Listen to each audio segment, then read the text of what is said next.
So, and of course, there's one like laying out in the driveway for where when I'm getting out, I was like, you just dropped it right in the middle of the driveway. That's way to go.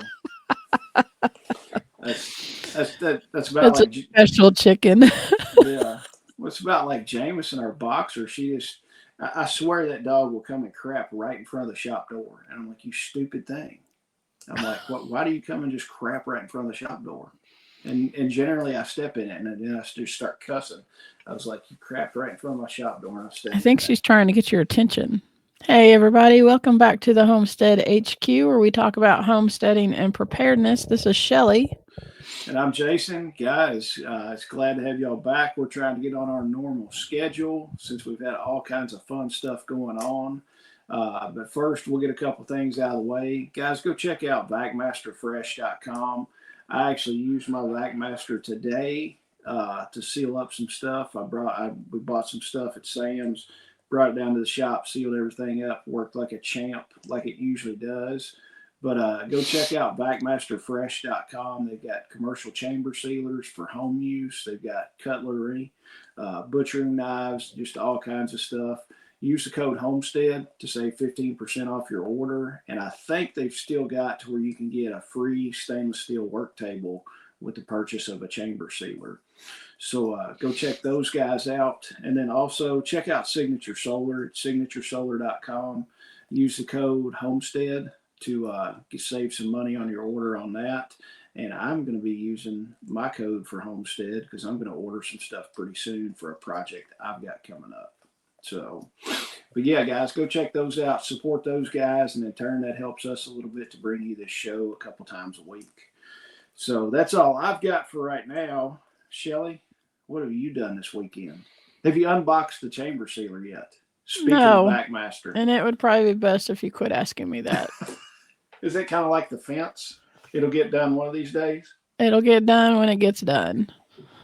I've been working this weekend. I've been working on, we're completely enclosing one of our chicken coops that we're going to keep our American breasties in.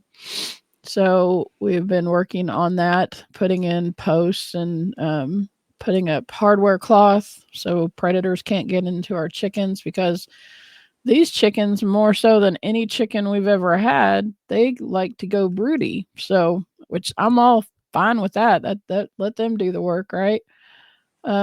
So we're trying to make sure that everything's secure so nothing can get into them and hurt them and all of that. So we've got probably, I don't know, 60% of that project done.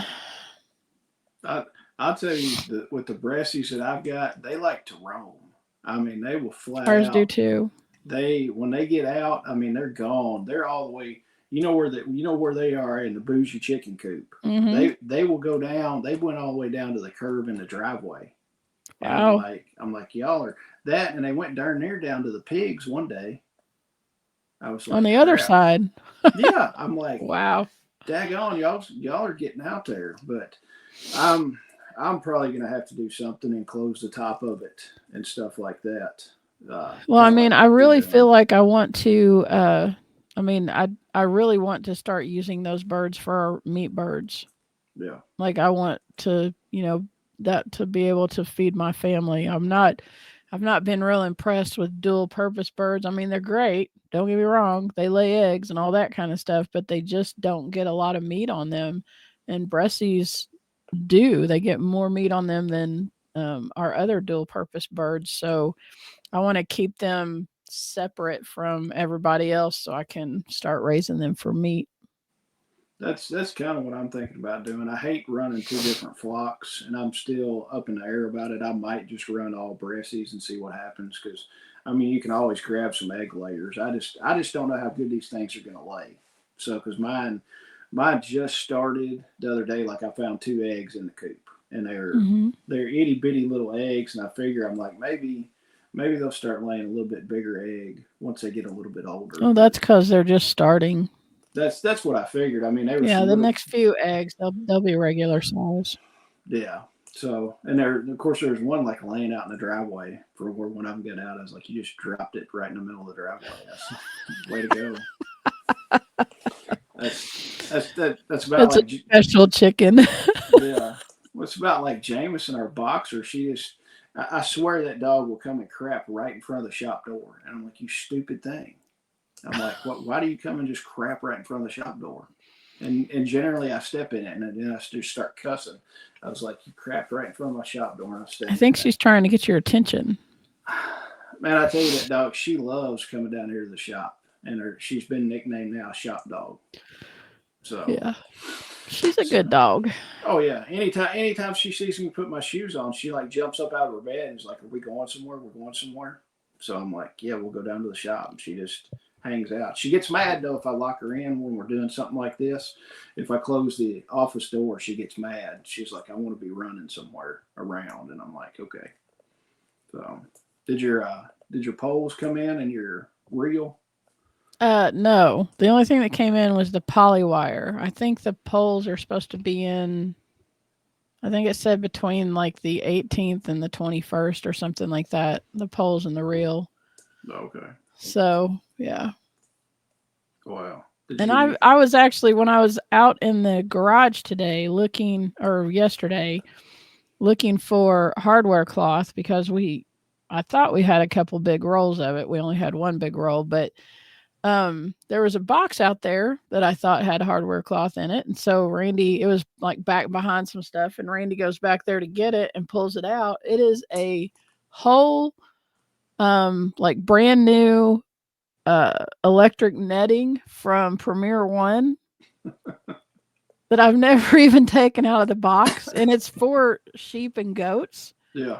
So that makes like 3 that I have. Well, I mean, the one that I have that's up that I use, up with the other coop, that is a poultry one. But the other 2 that I have are for sheep and goats. But I'm afraid to use it because the sheep, that one sheep that we processed, got tangled up in that 2 different times. And like what if I'm gone to work and Randy's asleep or something like that, or it's the middle of the night or whatever, and they get tangled up in that thing, and I can't get them out. So I'm leery to use it because that's been my experience with it so far, is that they get tangled up in it. So I think I'm just going to go with a couple, lines, polywire lines. Oh yeah, too. Honestly, I like 2 or 3 strands of polywire and get it super hot, and then the sheep will hit it with their nose, and then they back off of it. And in worst case scenario, they break through it, and they might break a strand. You can fix the strand of it. They're not going to get caught up in it. I've never had it, but I've never had I had the sheep get caught up in the polywire or the net either.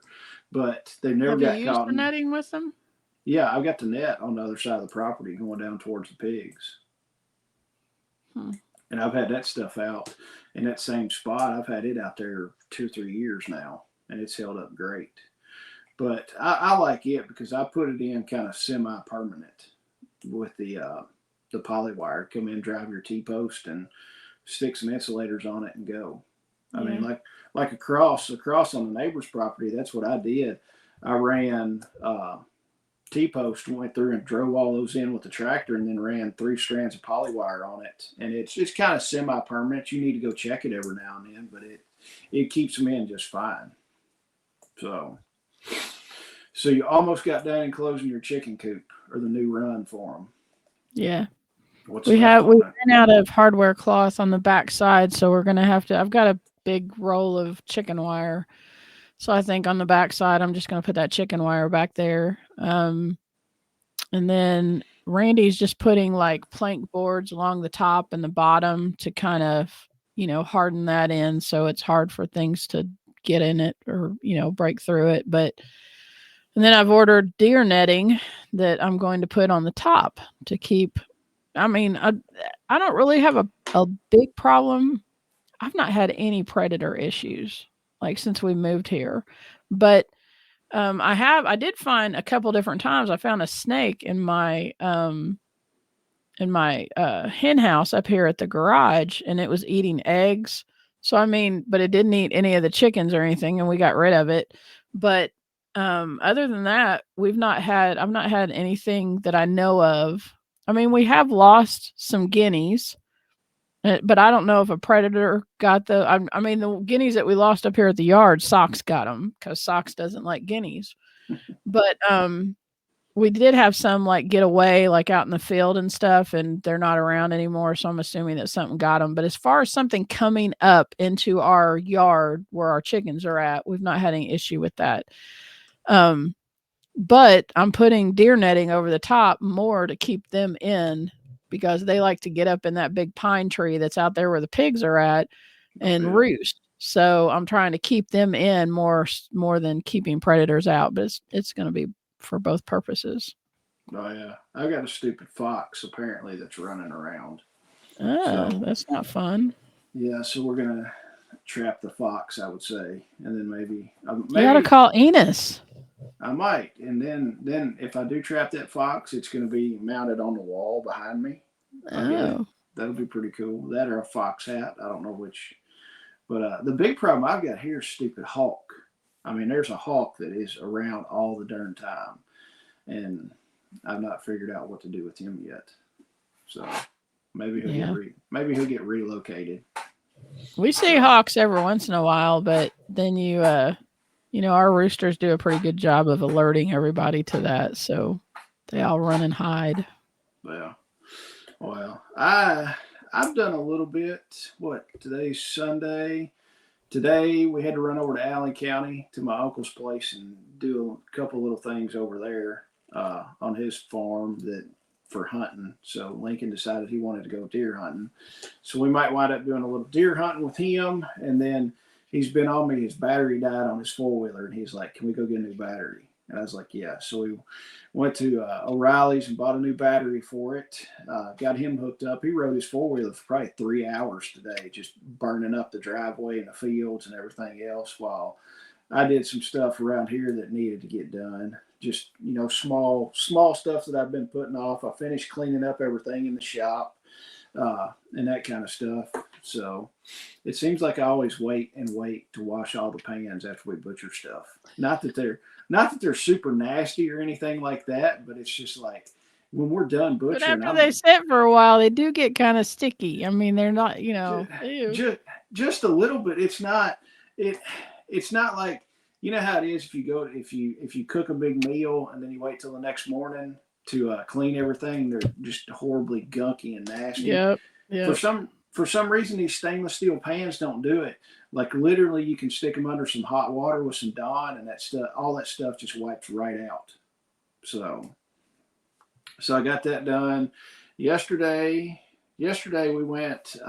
There's a new 501c3. It's called House on the Hill that our church is doing some work with. They're taking food boxes to people that are in need. So me and my wife went and did that Saturday morning, went and delivered a bunch of food boxes and did some stuff like that with House on the Hill. And then we had the chili supper for Lincoln's school. And I'll tell you what, it is amazing what people can do and what God will do sometimes with schools, and stuff like that.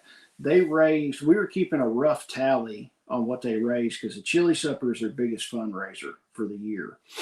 So it was somewhere around in the neighborhood of $600,000 last night is what that school raised. Holy moly. Yes. I mean, it was crazy. Their goal, we were just keeping just a rough tally on everything. And of course they had a donor that he was like, for every dollar that y'all raise, I'll match it. So that was that was included the matching funds, but it was over $600,000 last night is what the school raised. Wow. And I'm just like, holy cow, this is crazy. So that's what I've done this weekend. So nothing super awesome or anything like that, but it was a good weekend. So what news do you have, Shelley? It's kind of a weird story. How's RFK doing? Is he doing okay since the Kool-Aid man got him? That's funny. I did see that there was a picture that they posted on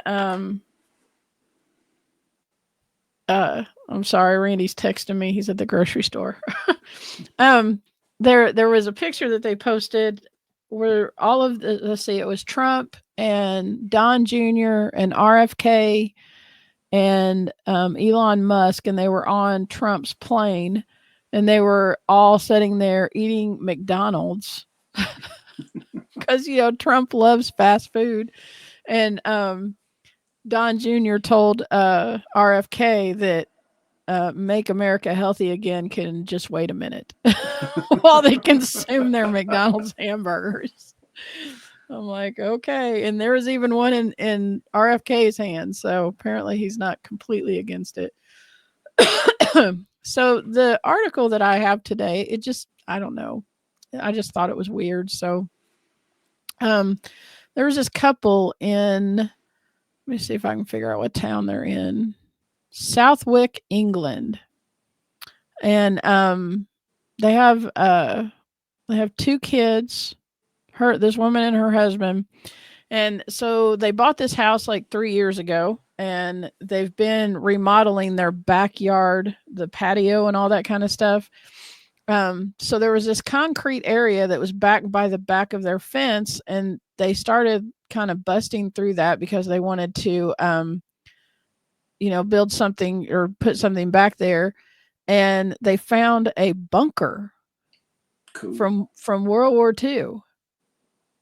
And what caught my eye, I started reading it because I'm like, well, what did they store in the bunker? Like what would a family from World War II store in this bunker? But the article didn't say anything about them finding anything in it. They started digging through the concrete, and they came across this corrugated steel, or like metal. A culvert. No, it looked like roofing. I mean, in the picture, it looks like roofing. It's like corrugated metal. And I guess that was like the roof of this thing. And then underneath that, there's all these rebar bars that are in the concrete going, across. And this space is only 3 feet deep and like 6 feet long. But it says that it's big enough, or it was advertised because it's a Anderson shelter.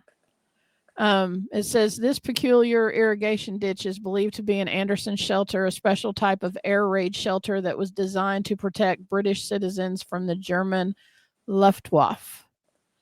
And it said that there was, back in the day, that there was 3.2 million of these bunkers that were installed in England back, when Germany was bombing England, I guess. And that only like 15 of them reportedly remain. So they were going to do, they want to incorporate it somehow into their garden back there. They were talking about maybe making a greenhouse, like an underground type of greenhouse with it. I mean, it's not that big, but it's still kind of cool. And I mean, you could grow things because it's underground. You could grow things most of the year, And then they were also, their kids' class was going to come out and, do like a field trip out there to see it because, it's part of history. Yeah. But I thought that was neat. I was like, I was really curious about what was stored in them, but apparently nothing. There were just enough room to get bodies down in there, which makes sense. I mean, if you're looking for something, it's kind of like a tornado shelter, right? Yeah. People don't store a lot of, people don't store a lot of stuff in there, but they, need some place to go when a tornado happens. So I just thought it was a neat story. Oh yeah. Well, back in the Cold War and everything, they advertised. There were all kinds of brochures and pamphlets and DIY stuff on how to build, nuclear fallout shelters for the home use. And people would build those in their backyards, and people still find them every now and then. That they buy a house, and I saw a video where somebody had found one, and they went in there.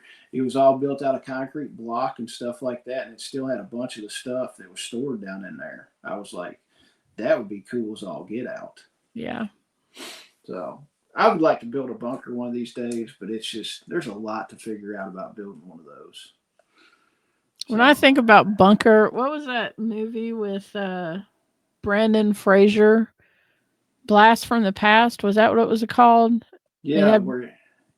It had who was his dad? That one guy, the weird guy. Crazy. I know who you're talking about. His mom was Sissy Spacek, and I think Alicia Silverstone played in it.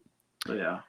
But they had been down, and the dad recreated their entire house completely underground, Yeah. and had all the storage and all of that kind of stuff. And yeah, when I think of bunker, that's what I think of. I don't think that that's realistic or whatever, but Oh yeah, but to really do a bunker like that, I mean, you're talking about a buku of money of stuff. yeah, I mean, and that's the bad thing. The one bad thing about the bunker too, it might wind up being your tomb if you don't do it right.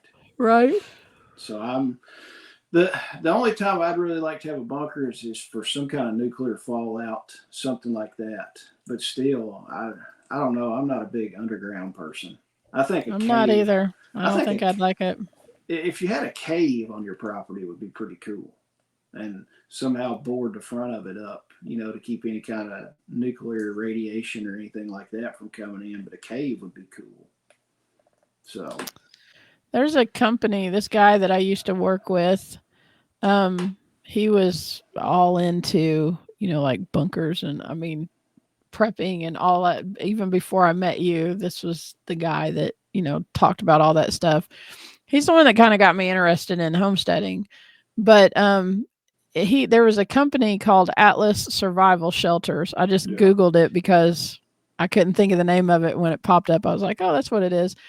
And this company builds these bunkers that are like millions of dollars. oh yeah, Like whole layouts underground. And on the top, they'll have some like janky little shack up there or yeah, whatever. It just looks very nondescript, and people would just drive right by it. But then there's a door to get down into this bunker yeah.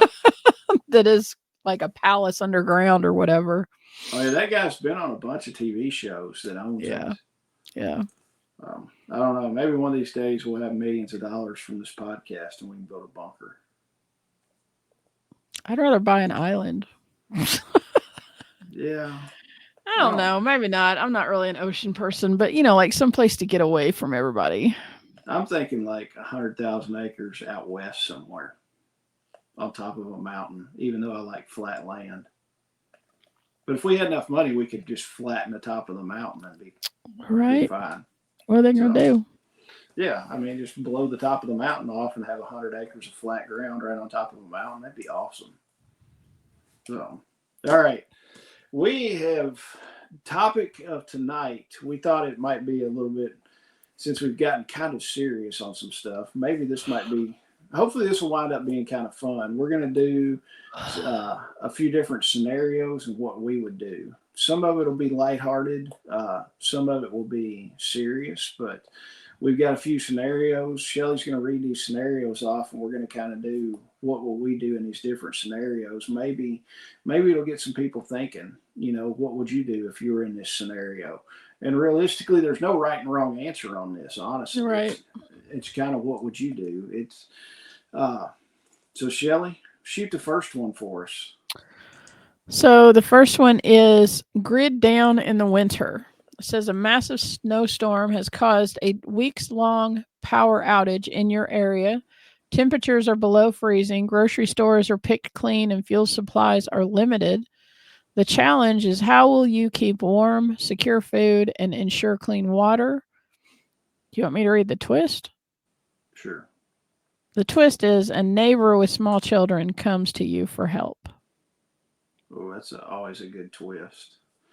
Why don't you go first on this?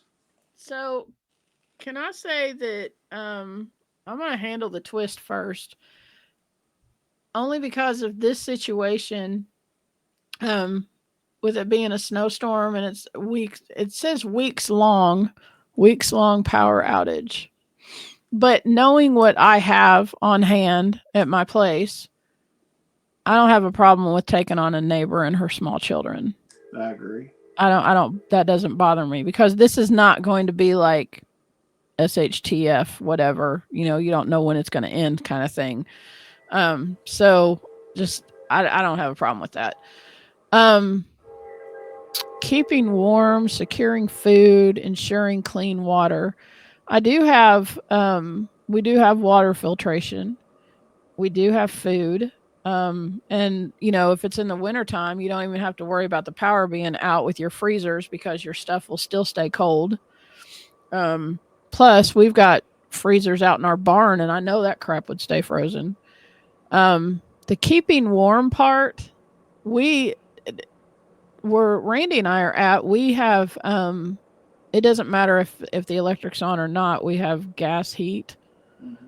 that comes, so we're still good with heating. But honestly, I don't know the extent of how that works. I know we have we don't have it installed, but I think it's down in the basement. We've got one of those gas heaters that you hang on the wall Yeah. that like radiates heat out, or it just, gets warm, and it doesn't even have a plug. It doesn't take electricity.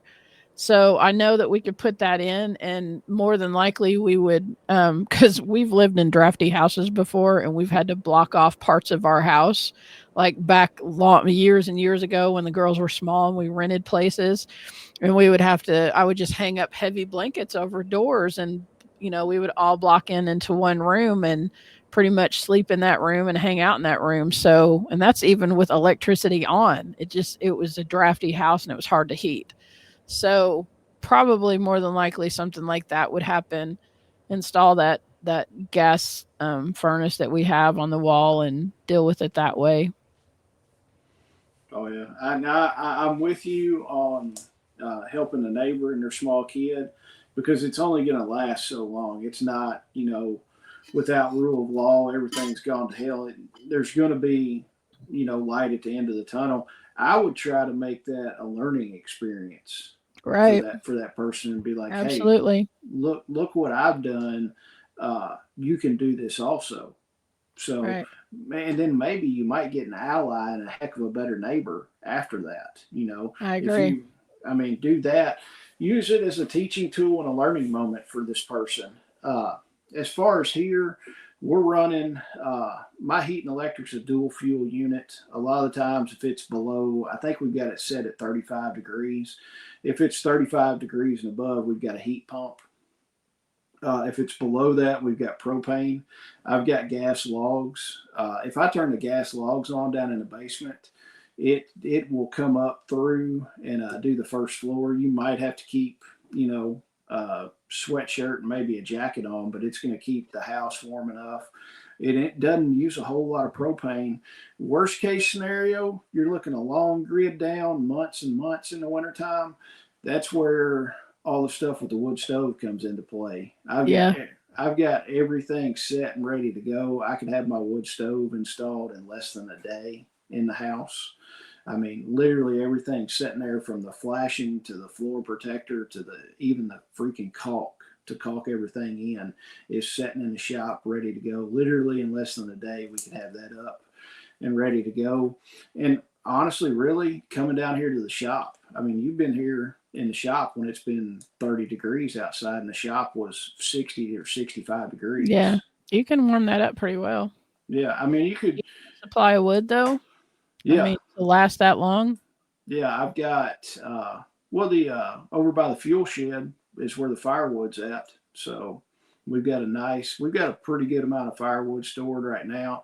I could always use some more, but I've still got a burn pile that if I needed to, I could go out and start cutting some of that out of there that I just plan on burning. But food and water, we've got backup. I've got a bunch of water stored here already. We've got some inside, so we wouldn't have to worry about it freezing or anything like that. Food storage is fine. I mean, I could do 2 to 3 weeks, no problem. That wouldn't even be a hiccup really. So we'd be eating like we usually do, thawing stuff out of the freezer and eating all kinds of stuff. It wouldn't be a problem, and adding a couple extra people really wouldn't be a hiccup at all for me. What's All right. The next one, bugging out under pressure. You're given a 15-minute warning to evacuate due to a fast approaching wildfire. The challenge is, what do you grab from your home? Where do you go? And how do you navigate the evacuation routes? The twist is the main road out is blocked. You need to find an alternate path. that? Main road out here, there's not. It's not like Florida or over in Washington or Oregon where there's just Right. like one interstate going in and out. There's so many back county roads and stuff like that That's what I thought when I read that. I thought we've got so many routes that get you where you need to go, and then both you and I have four-wheel drive trucks. So, yeah, yeah. yeah. I mean, uh, but now a lot of times when you're looking at it, I can see this scenario. Most of the time, your wildfires are out west. Most of the time. Yeah. Or in a mountainous area to where I was there's going to say not. they had that one in Gatlinburg a few years ago, or what, 10 years ago, that was really bad. Yeah, so with that in your mountains and stuff like that, usually there's one way in, one way out. Here, I don't think the route being blocked. I mean, right out here, when you pull out of uh, my road, I can go left or right and hit a road that goes north and south. So that's not that big of an issue. I don't know. That's a lot. Because honestly, if a wildfire comes through and your house is going to get destroyed, I mean, there's pretty much not going to be anything left. Uh, So, what do you grab? I mean, we I'm know you've got a bug out bag. We know that yeah, that's going, but what else are you going to grab? You got 15 minutes. I'm going to grab important documents. We keep most all our important documents in one spot. Grab it. I'm going to pray that my fire safe does its job on a lot of the guns. I'm going to grab some guns. Uh, I'm probably going to grab a good amount of food, stuff like that. Just something, food and some clothes is probably what I'm going to grab. I mean, I keep my everyday carry stuff. Of course, you're going to have your everyday carry, your pistol, your knife, stuff like that, your wallet and everything like that. It sits in my hat. When I come in, I take my hat off and throw everything right in my hat. So literally, I could grab it as you're walking out the door, throw my boots on and go. Grab some extra clothes. Um, I don't have anything super valuable, no. I mean, I don't have any gold and jewels and heirloom, Do you have I a don't. plan though? Like if something like that happens, does Whitney know what she needs to get and Lincoln knows what he needs to get? Do you have To a plan? to a certain point, and I have thought about this too.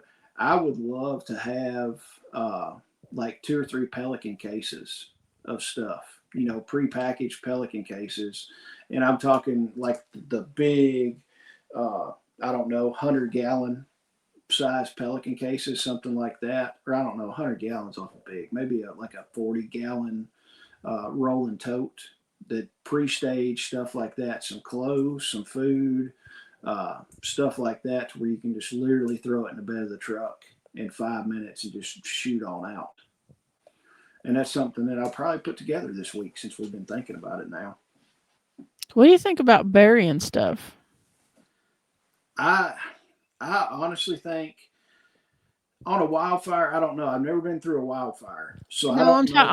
I'm saying, so like this book that I've read recently, this guy, um he passed away. He was a prepper and he passed away, and they had like a cabin out somewhere, and his kids and his wife show up at the cabin. They're all grown and they were in different parts, but they all know to go to the cabin even though the guy's passed away.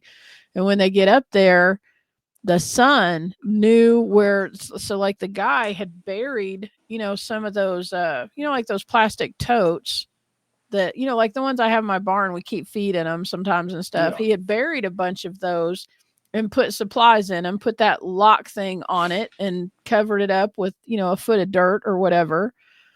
If and he did that. He had preps that were in the house, but he had preps that were buried too.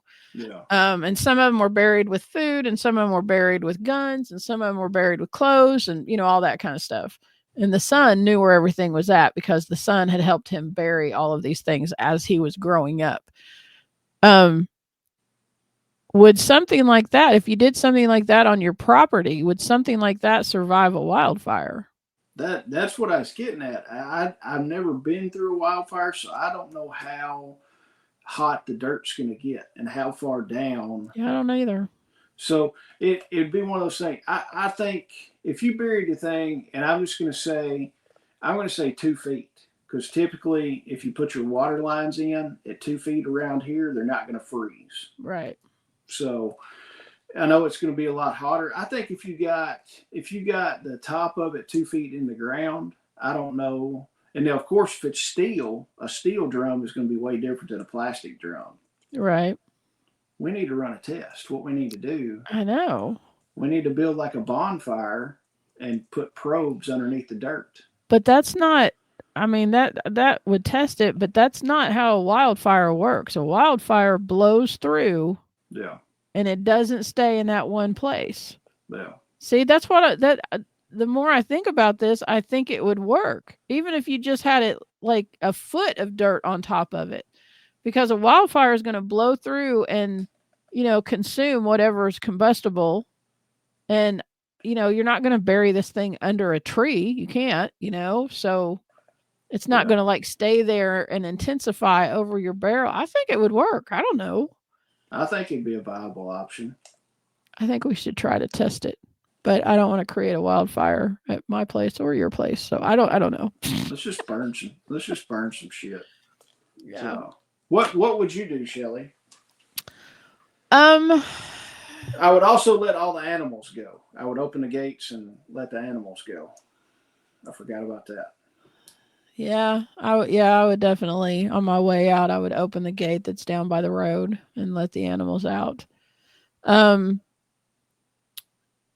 I I mean grab our bag and grab our guns and all of our important documents is in one of those fire safe things, but it's just like, a suitcase and I just have to grab it. Um I don't know. One of the things that I have been doing, actually, it's since we moved here. Like if we have a slow weekend or something, we're just bored. Randy and I will go out and explore because I mean I know most of the routes in Barron County because I lived there for so long, and I know a lot of how to get around in Monroe County, but I'm not real familiar with the county I live in right now. And I know the main routes to go different places, but I don't know a lot of back roads. So we've been kind of exploring different ways and seeing what roads connect to other roads and all that kind of stuff. And I mean, even in any of these scenarios, you should know how to get around where you live. And if you're stuck somewhere and you got to walk, you should know how back roads and stuff like that, how to navigate those. But in a vehicle, I'm sure I could find my way out pretty easily because I have a pretty good sense of direction. But I guess as far as where I would go where the wildfire was not going. Yeah. Whatever direction that is, I would go a different direction. Oh yeah. And So, that and also something to think about too is don't put all of your preparedness stuff in one spot. It's good to have stuff at other people's places.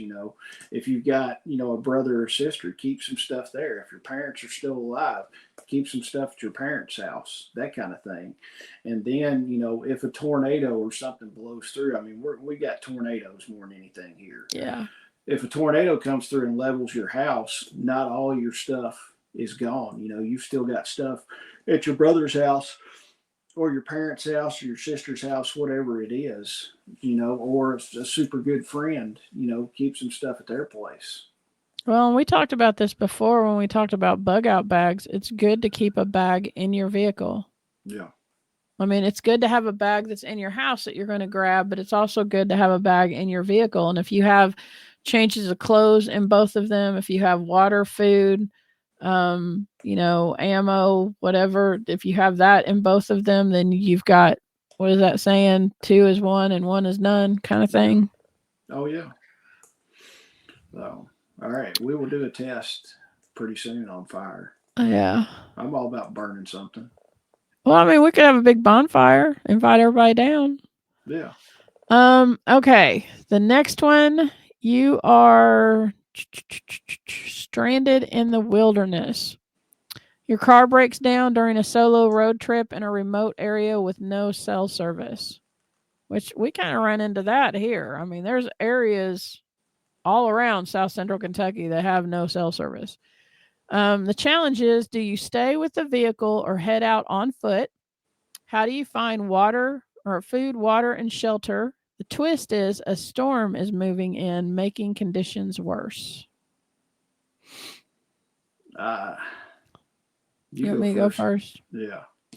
So I'm going to say if I know that there's a storm moving in, I'm probably going to stay with my vehicle. Yeah. I'm not big on getting out of the car to go truck through a big, and it really depends on what kind of storm. If it's a snowstorm, I'm definitely staying with my vehicle. Oh, yeah. But I don't want to be out in a thunderstorm or whatever either. But then if it's a tornado that's coming through, I don't, your vehicle is not really the safest place to be. So I guess it kind of depends on the storm, but more than likely I'm going to stay with my vehicle. How do I find food, water, and shelter? Well, my vehicle is going to be my shelter, and hopefully I will have a bug out bag in my vehicle that has food and water in it. So bam, there you go. Yeah. And guys, hey, leave comments on this. We'll continue the conversation in the comments. Right. Tell us what we've forgotten and what you've thought of and your wisdom on this. But leave some comments and we'll read those next time. Shelly, I'm kind of with you. My whole thing is there's always a bag in my truck, and I always keep a change of clothes because I never know what I'm going to get into. If I'm going to have to crawl up underneath somebody's house. And then get nasty in a crawl space and then have to go somewhere else. So there's always socks, underwear, a long pair of pants and a t-shirt and at least a long sleeve shirt. And you always have drinks in your vehicle too. Like either those whatever drinks that you have or water. I always see that in your vehicle. Yeah. And I always I've got an Arctic cooler that I keep in the bed of the truck 99% of the time. And especially even running around town, I've got a cooler in there. And this is when I'm staying 20 minutes from the house. If I go anywhere farther than, an hour away, I'll throw a bag in the truck. So I've always got my bag in the truck. It's probably been in there. I just hadn't taken it out because it doesn't take up that much room. But there's Mountain House in there. There's extra water. There's 3 or 4 pairs of clothes. I mean, just all kinds of stuff that you need. Depending on where I was at and how far I was, I would probably stick with the vehicle because I've got so much crap in my truck that hell, I could live out of that thing for a week or two if I needed to. I mean, I just think it's better to stay with your vehicle because people are going to see that vehicle better than they're going to see a person. Yeah, they ain't gonna see you laying on the side of the road in a snowbank. Yeah, and especially in a snowstorm. I mean, if a snowstorm gets too bad, you're going to get cold inside your vehicle, but you could always get out and start a fire and sit by the fire, and you've still got your vehicle maybe as a windbreak or something like that. I mean, don't start a big fire right next to your gas tank or anything, but right. I mean. Now, if you're way out in a remote wilderness and you hadn't seen anybody in 4 or 5 hours of driving, I'm not going to start hiking and walking somewhere. That's for darn sure, especially if I don't know where I live, where you're at and stuff like that. Yeah, if I'm not familiar with the area. If I know that like just over that bluff is my house, then I may get out of my vehicle and start walking. But if I don't know where I'm at, I ain't doing it. Yeah. And that kind of goes another thing. I've been looking, of course, Christmas is coming up and stuff like that. And of course, Whitney starts asking me, she's like, what do you want for Christmas? What do you want? And I hate to be like, whatever I want, I just go ahead and buy. So most of the time that's how it is when you're an adult. If you see something you want it, buy it. It's not like the kid looking through the Toys R Us catalog and I'm dating myself, but it's like, hey, I really want this G.I. Joe and mom and dad are going to buy it. It's like, I got big kid money. I'm going to go buy my G.I. Joes now. I don't have to wait till Christmas. so I went and bought my aircraft carrier with my own money, Mom. I don't need you now. So, but I've been looking. Kid money. Yeah, I'm thinking about buying, and I do not have a GPS, like a standalone, like Garmin GPS unit. So I'm thinking we've had several of those over the years because with Randy being an over-the-road truck driver, back when they first started coming out with those, every few years I'd get him a new one for Christmas. Yeah. So they're nice. I'm thinking about getting like one of the small handheld units and having her. I started looking at it. We had basketball practice yesterday, so as the kids were doing that, I was kind of glancing on my phone, looking at some of the Garmin's, and I'm kind of thinking about getting one of those or But if having you're in a having Whitney place get me one. like this says you're in a remote area with no cell service, will those things still work? They run off satellite. Okay. All right. Or I could just pull out. I could just pull out remote service the Starlink that I bought the other day. Pull it There out of you go. there, set the Starlink up, and then send Elon an email. It's like, hey, here's my coordinates. Can you get one of your guys to come pick me up when y'all are done eating McDonald's? Yeah, I'm stranded. Yeah, Send me a rocket. yeah. I mean, just throw a rocket down there, we shoot Right. on off. Right. So, but yeah, that's one of the things I'm looking at. That's probably what I'm gonna get for Christmas is a GPS unit. So, what's next? All On right. the The list? next one, supply chain breakdown. Gas prices have skyrocketed. Anybody? Anybody?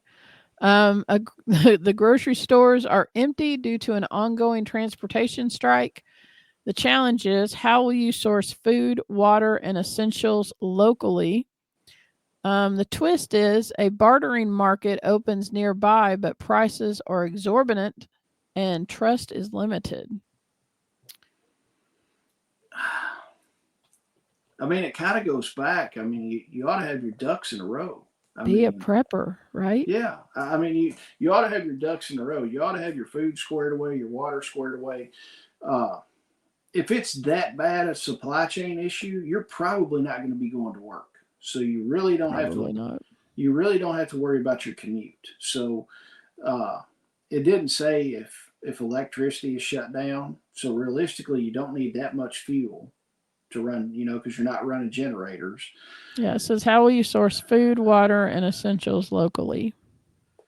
Uh, I mean, you need to have the pork strike that we were supposedly had. That was everybody ran and bought all the It's toilet been paper. hasn't been pushed off to the middle of January now or something like that. I'm not for sure. I hadn't heard too much, but the union thug that was in charge of that, kind of put it down for a little bit. But I mean, I don't know. People ran out, and you'd see people at Sam's and Costco. They were buying all the toilet paper again and all that kind of stuff. And it's like that toilet paper is made in the U.S., by the way. So Yeah. uh, most of that stuff is going to be a short term emergency. Is what it's going to be. I mean, it's going to be over in probably a month. So get your stuff prepared. Make it. I mean, I think it'd be cool if people actually practice some of this stuff. Don't buy anything for a week and see what you can do. Don't buy any food for a week. Now, don't. And this is the thing. All these people are like, we're not going to buy gas tomorrow, to protest. So you buy all your gas today. You buy twice as much gas as what you need. So it averages out. It's like, yeah, the gas station made $500 today, and they don't make anything tomorrow, but their average is $250 anyway, and that's usually Right. what they make. So Right. don't run out and stock up on a bunch of stuff, but go a week and see.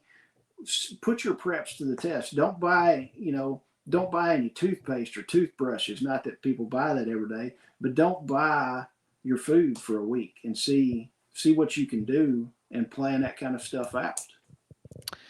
There's a lady on I mean, I agree with all that, and I want to say my answer is this is why we do what we do. I mean, all of these scenarios is why we do what we do, right?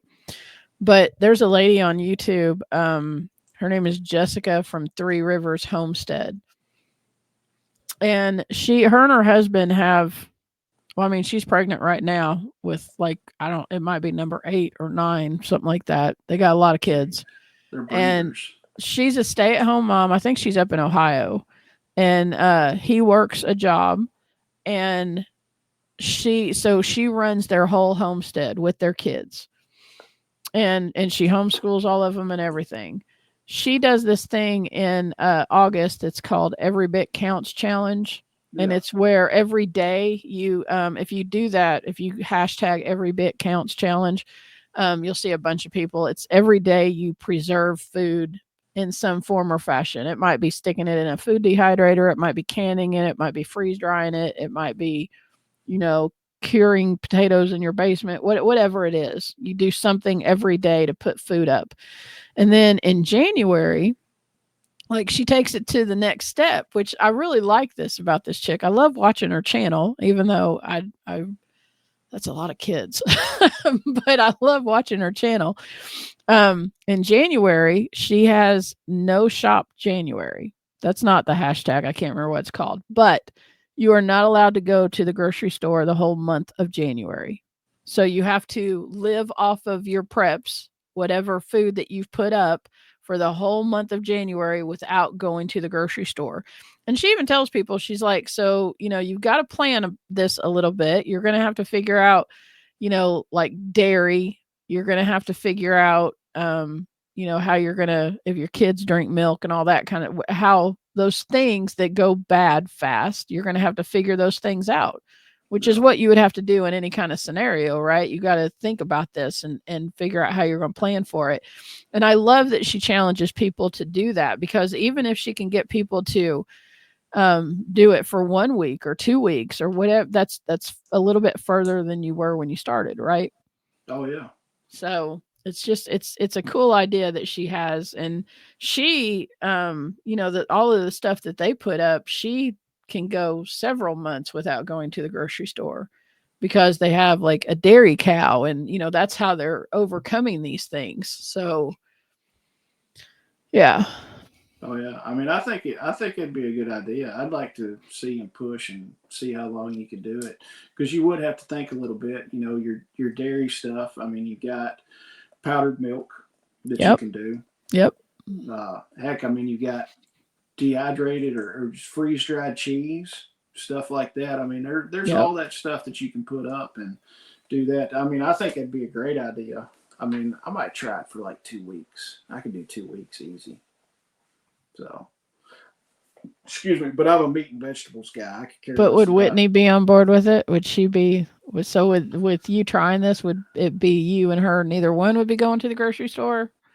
Hell, I don't go to the grocery store anyway. Well, I So, know, but do you think that? I guess I'm curious if she thinks that you all could do it, because she's the one that cooks everything, right? most of the time, I grill. So, I'm not actually, knocking your cooking thing. I'm just saying she's the one that takes care of that side of things. yes, So does 90, she 90 think that you could go a couple weeks without going to a grocery store?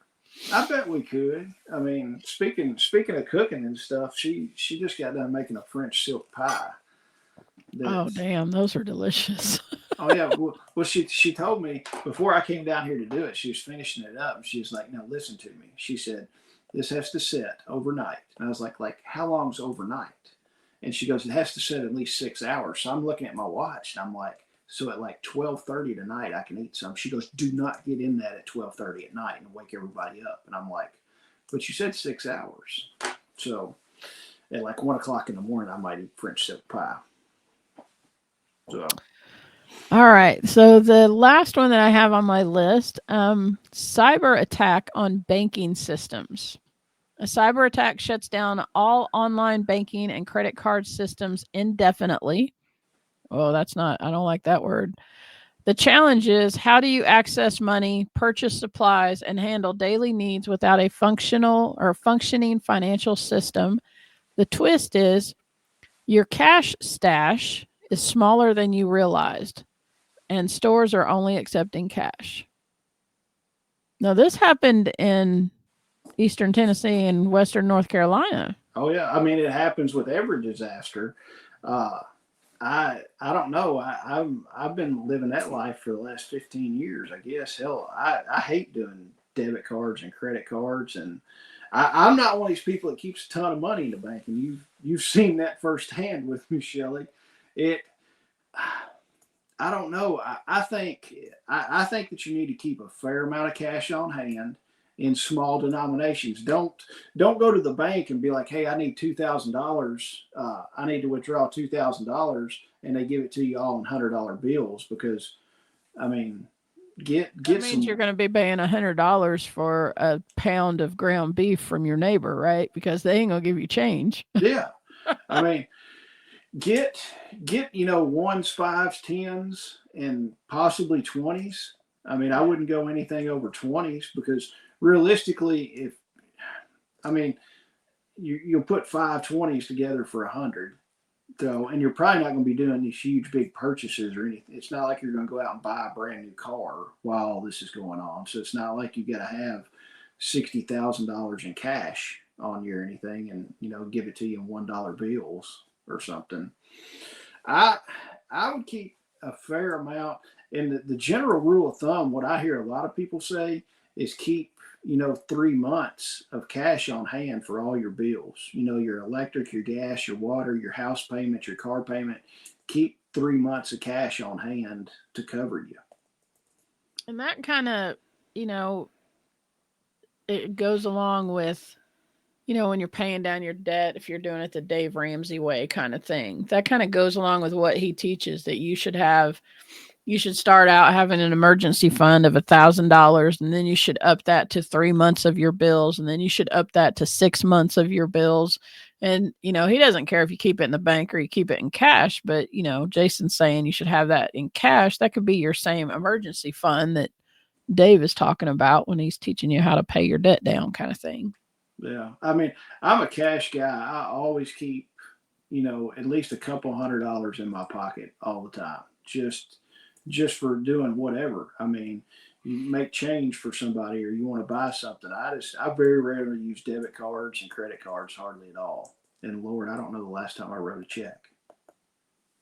So, but yeah, if the banking system goes down, it's going to be a cash only thing. And then also people are going to be doing silver and gold, trading on it. So it might not be a bad idea.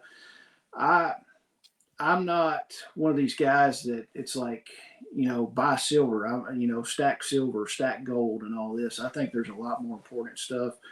I think you need to get your bases covered on food, water, and security before you even start to think about doing any kind of precious metals and stuff like that. The precious metals, everybody's like, well, I've got silver, and when, shit hits the fan and everything, I'm going to trade my silver for all this stuff. There's an interim time to where people are probably not going to be wanting to barter with silver and stuff like that. They're going to be more worried about getting, a dozen eggs and a loaf of bread. Right. But there's always going to be those people to where they've set up and they've got their food stocks and they've got everything they need. They've got enough food, water, ammunition, and guns that if somebody comes and says like, hey, I want a pound of wheat and I've got a gold bar. Yeah, I've got, 3 tons of wheat. I'll give you a pound of wheat for a gold bar. So I mean, there's those people that'll do that, but the vast majority of people are going to be more worried about the basic needs before they're worried about getting any kind of silver or gold and stuff like that. But yeah, if the banks do that, I mean, and there's been times too. I know over in Europe somewhere several years ago they had they called it a bank holiday or something, to where you could only get so much money every day out of the ATM. And people are like, I can only get X amount of money. How am I going to feed my family? How am I going to do this? But if you had cash on hand before, you could go ahead and do that. Yeah. So, but yeah, anytime that you lose power and internet and stuff like that, the debit cards and credit cards are done for. And there's been times where Walmart, of all places, have been cash only because the credit card systems have went down. And I've seen it a bunch. One of the gas stations, their thing wasn't working a week or so ago, and they had a sign that it was cash only. So I'm like, I'm cool. I got cash in my pocket, so I can still get gas. I can still get whatever. I can get a Coke if I wanted to and go on about my day and didn't have to worry about it. But it's definitely, I think it's a good idea to hone your bartering skills. Yeah. And a lot of people don't understand how to barter. And, some people are really good at it. And some people you got to watch because they're kind of sneaky and conniving. But the main thing to remember is that Jason may have a set amount in his mind that his chicken is worth, and I may have a set amount in my mind that his chicken is worth. And you just got to come to, like an amicable solution. Because if Jason's got 100 chickens and I have 0 chickens, that chicken is worth more to me than it is him. And he knows that, right? Yeah. So, there's things to take into consideration when bartering, but um, there's all kinds of festivals out there that'll have like barter tables. They call it Barter Town or whatever, and they'll do stuff like that. And it's really it's they only do it to teach people bartering skills, and it's just something that you got to get good at. Some people, a lot of people who have skills, like Jason has skills, he knows how to build things. People that have skills like that, it's easy for them to say, "Hey, I'll do this for you," and like you might build a chicken coop for somebody, and they give him a beef cow or something. I mean, it's whatever that's worth to Jason and whatever it's worth to the other person, but definitely try to engage in those activities so you can practice and see what that's like. And on the whole bartering thing, an old man told me one time, when you're trading and negotiating with somebody, the man that throws the first number out is the one that loses. And I've taken that to heart. And I will very rarely be the one that throws the first number out. I always let somebody else throw the first number out. And that's stuck with me all these years. So just remember that. That makes sense. Is that the last scenario we've got? Yeah, that's the last one on the list. All right. I want you guys to remember, if you have 3 of the coins from the 3 festivals, Midwest Preparedness, Self-Reliance Festival, and Kentucky Sustainable Living, you can go to, oh, doggone, I just forgot what hold on a minute, let me tell you. It just left me. I want to make sure I get this right. I think it's the preparednessproject.com. It's www.thepreparednesstour.com.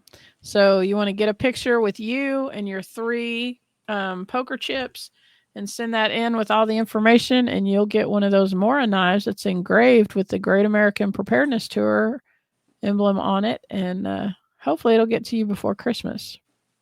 Yeah. Go do that. What's the cutoff date? The 15th. December 14th. December 14th is the cutoff date. All right. Guys, do that. I hope this was a little bit more lighthearted, and maybe you can learn a few things. Also, drop some comments in there, what we forgot, what you would do, and keep the conversation going. And we will see you later on in the week. Y'all have a good night. See you later. Bye. Bye.